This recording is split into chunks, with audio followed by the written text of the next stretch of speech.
तत्व की प्राप्ति आपके भीतर। पंच पुष्प में से एक पुष्प पारिजात का फूल, जिसको हार श्रृंगार का फूल भी कहते हैं, जिसको शिडली का फूल भी कहते हैं। हार श्रृंगार का फूल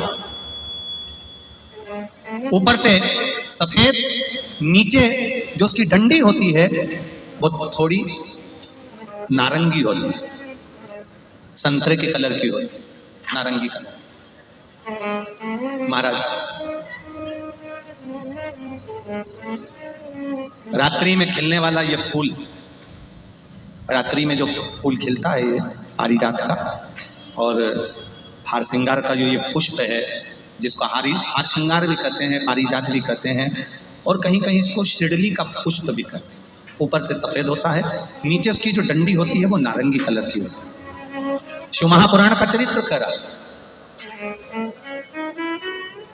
जिस समय पर संतान की प्राप्ति नहीं होती या किसी कारणवश, किसी कारण से हमारे यहां वंश की वृद्धि नहीं होती, तब देवादिदेव महादेव की आराधना पारिजात के फूल से करी जाती। अब उस पुष्प को चढ़ाने का एक तरीका है, जरा ध्यान दीजिएगा। पंचपुष्प शिव महापुराण की कथा आप लोग सुनने के लिए बैठे हो, बड़ी आस लगाकर बैठे हो, उसको समझिए। पारिजात का जो फूल शिव जी को चढ़ता है, भगवान देवादिदेव महादेव को चढ़ता है, जैसे ये शिवलिंग है, मान लो ये शंकर भगवान का शिवलिंग है, ये जलाधारी है, ये जल नीचे गिरने का स्थान।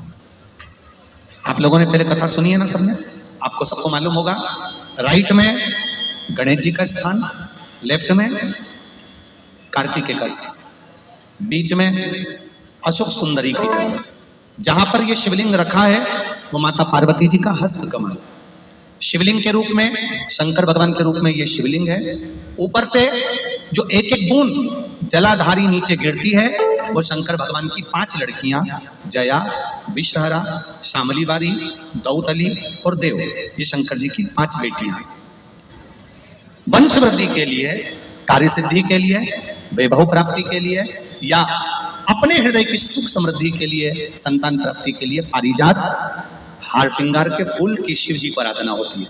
हार श्रृंगार का जो पुष्प होता है, अशोक सुंदरी वाली जगह पर हम पारिजात के पुष्प को समर्पित करते हैं। उसकी डंडी का जो मुख है वो शिवलिंग की ओर होता है जब अपन अशोक सुंदरी पर चढ़ाते हैं, और फूल का मुख इधर होता है। वापिस उसी पारिजात के पुष्प को उठाकर हम माता पार्वती जी के हस्त कमल पर, जो गोल हस्त कमल है, वहां समर्पित करते हैं। उस जगह पर माता पार्वती जी की ओर से जो पुष्प समर्पित किया जाता है, उसकी डंडी पारिजात की हमारी ओर होती है, पुष्प का मुख महादेव की ओर होता है।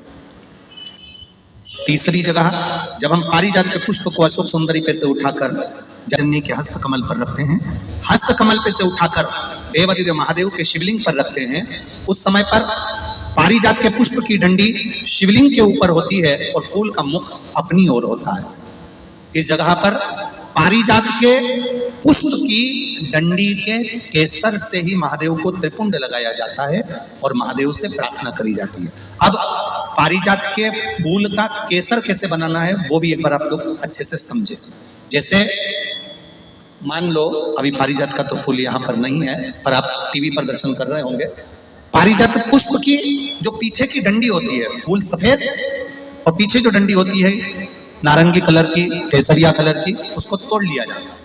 तोड़कर ऐसी 25-50 फूल की पीछे की डंडी को तोड़कर उसको रख दिया जाता है। उसको धूप में नहीं सुखाते, केवल घर में उसको एक कटोरी में या थाली में रख दो, वो धीरे धीरे सूख जाएगा। सूखने के बाद उसको पीस कर उसका चंदन तैयार हो जाएगा पारिजात फूल की उस डंडी का।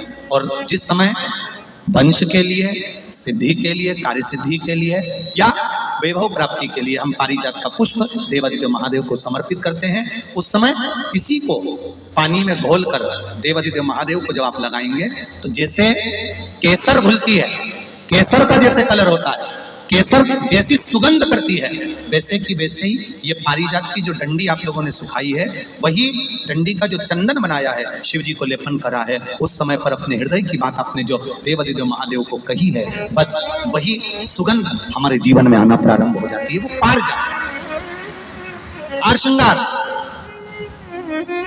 अब जरा ध्यान दीजिएगा, हार श्रृंगार के पुष्प, पारिजात का जो पुष्प है, सोमवार की अष्टमी पड़ने पर यदि हम देवादिदेव महादेव की पारिजात के फूल से आराधना करते हैं, स्मरण करते हैं, तो उसका फल भी हमें अधिक प्राप्त होगा। पारिजात का पुष्प, हम तो यहाँ तक कहेंगे अगर आपके यहाँ हार श्रृंगार का पेड़ लगा हो, पारिजात का पुष्प यदि आपके यहाँ होता हो, रात को खिलता है, सवेरे मिलता है, ऐसा पारिजात का अगर वृक्ष आपके यहाँ लगा हो तो प्रयास कर लो। 12 महीने शिवरात्रि आती है, बोलो आती कि नहीं आती? आती है ना 12 महीने। 12 महीने शिवरात्रि आती है। कैलेंडर पर एक गोला बनाकर रख देना कि हमको ये शिवरात्रि आई है, हर महीने की शिवरात्रि तुम्हारे ध्यान में रहेगी। एक पारिजात का पुष्प, हार श्रृंगार का पुष्प, एक अगर देवादिदेव महादेव को आपने चढ़ाना चालू कर दिया, समर्पित करना प्रारंभ कर दिया, तो आपको पीछे पलट कर देखने की जरूरत नहीं पड़ेगी, महादेव हाथ पकड़ के रहेगा। पारिजात का पुष्प शिव को समर्पित।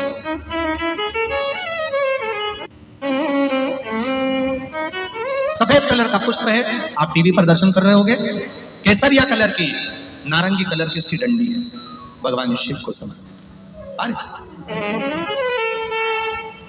जब हम देवादिदेव महादेव को जल समर्पित करते हैं, भगवान शंकर को जब हम जल चढ़ाते हैं, उस समय पर भी भगवान को, अगर तुम्हारे पास में थोड़ा सा पारिजात की जो डंडी है सुखाई है, आपने पारिजात फूल के नीचे की जो डंडी है उसको तुमने सुखाकर अगर चंदन बनाया है, तो वो चंदन आप प्रतिदिन भी देवादिदेव महादेव को समर्पित कर सकते हो। पारिजात पुष्प। एक बात और हमारे स्मरण में रहे,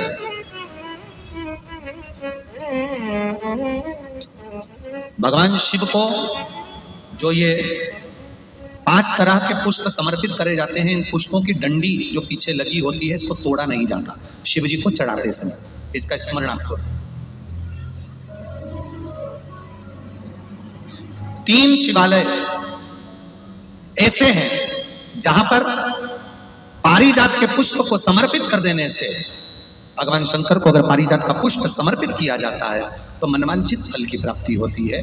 पहला, मां नर्मदा से निकला हुआ कंकर नर्मदेश्वर महादेव। अगर कहीं नर्मदा जी के कंकर से शिवलिंग बना हुआ है तो मां नर्मदा के शिवलिंग पर पारिजात का पुष्प समर्पित होता है।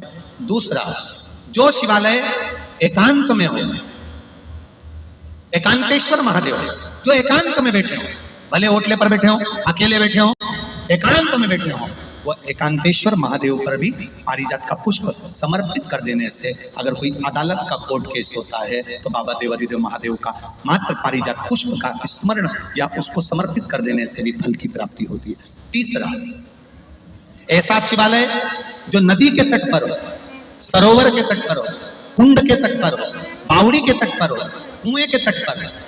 आप सब लोग तो ग्रामीण क्षेत्र के निवासी हैं, और जितने लोग भी कथा सुन रहे हैं आस्था चैनल पर, फेसबुक यूट्यूब पर, सबके स्मरण में होगा, पहले हमारे जो पूर्वज होते थे वो कुआं बावड़ी के पास में शंकर जी का शिवलिंग रख देते थे। ध्यान में होगा, जिसको स्मरण में होगा उसको मालूम होगा।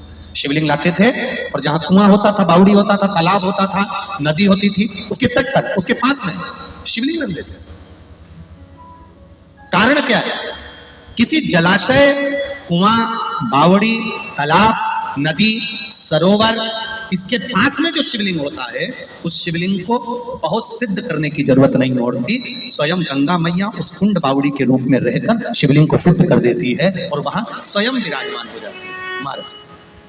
वहां पर भी यह हार श्रृंगार, पारिजात का पुष्प शिव को समर्पित किया जाए। 3 जगह ऐसी है जहां कभी मौका मिल जाए और तुम्हारे पास में पारिजात का फूल हो और कहीं तुम्हें मिल गया, तुमने आज्ञा ले ली, हम ये पुष्प ले लें क्या, और लेकर अगर आपने चढ़ाया है तो उसका फल जरूर मिलेगा। पारिजात, हार श्रृंगार का पुष्प। चंदन भी प्रयोग कर सकते हो, चंदन। शिव पुराण कर